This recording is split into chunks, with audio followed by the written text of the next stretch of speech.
मेरे हम आपका बता दें कि कुछ अपने भाई जो सऊदी अरब आवा चाहते हैं, लेकिन वो इनका यूँ पता नहीं रहा था कि मजरे का मतलब का हुआ था। वही वहाँ एजेंट से ऐसे कह दिया था बस कि हमका मजरे के काम में जाना है, हमका मजरे का वीज़ा दे दियो। तो भाई मेरे हम आपका बता दें कि यहाँ सऊदी अरब में मजरे के नाम से बहुत सारे काम आ जाते हैं। जैसे भेड़ बकरी का काम है, यह मजरे में आवत है। ऊँट का काम है, यह मजरे में आवत है। खजूर की खेती है, वह मजरे में आवत है। जो कबार हुआ है साग सब्जी वाला, वह मजरे में आवत है। ये सब काम भाई मेरे मजरे के ही हैं। तो आप आने से पहले एक चीज़ यह कंफर्म कर लो कि आपका कौन से मजरे में जाना है। भेड़ बकरी के मजरे में जाना है, ऊँट के मजरे में जाना है, खजूर के मजरे में जाना है। जो भी मजरे में आपका जाना है, पहले उसका नाम बताओ कि हम ई काम में जीबे मजरे में। और ऐसा भी जाना लियो कि बस हम मजरे में जेबे। अब भाई हाल ही में भाई मेरे एक जो है लड़का आवा रहा है, उसका पता नहीं रहा, वो ऐसे वहाँ एजेंट से वीज़ा लेके चला हुआ कि हमका मजरे में जाना है। और यहाँ आए के बाद भाई मेरे उसका दूध देख रहा है कि उसका जो है यहाँ ऊँट का काम करना है, पूरा दिन ऊँट चराना है। मुश्किल से 4 दिन भी न चराई सोई।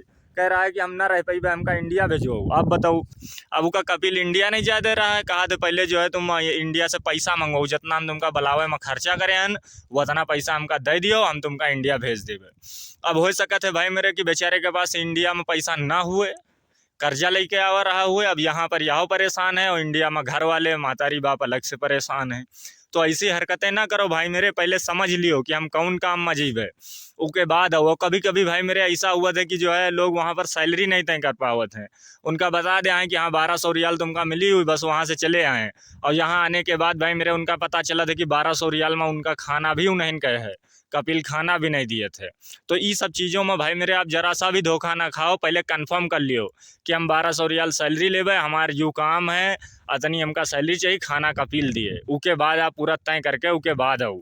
नहीं यहाँ आने के बाद कपिल कहे कि ना ना हम एजेंट का बताए रहा, एजेंट तुम्हारा हरामी है, तुम एजेंट से समझो। उसके बाद क्या करियो भैया, फिर तो आके फंसी हो, पैसों बर्बाद हो जाए। जब तक इंडिया में हो तब तक ठीक है, लेकिन अगर यहाँ आ गए हो तो फिर जो कपिल कह रहा है वही हुई बस, क्योंकि यहाँ पर भाई मेरे कुछ हो नहीं सकत है। तो इतना ई तरीके से तुम लोग धोखा ना खाओ। बताओ बेचारा लड़का आवा है, कपिल उसे उल्टा कह रहा है कि तुम इंडिया से मंगवा के हमका पहले पैसा दियो, उसके बाद हम तुमका इंडिया वापस भेजबे, और नहीं तो 2 साल यहाँ ऊँट चराओ।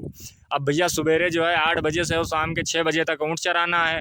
अपना पानी और खाना नाश्ता सब लेके जाओ जो तुमका दोपहर में खाना है। दोपहर में रूम पर भी नहीं आना है। इतनी सख्त ड्यूटी सबके बस की बात नहीं है कि कर लिए।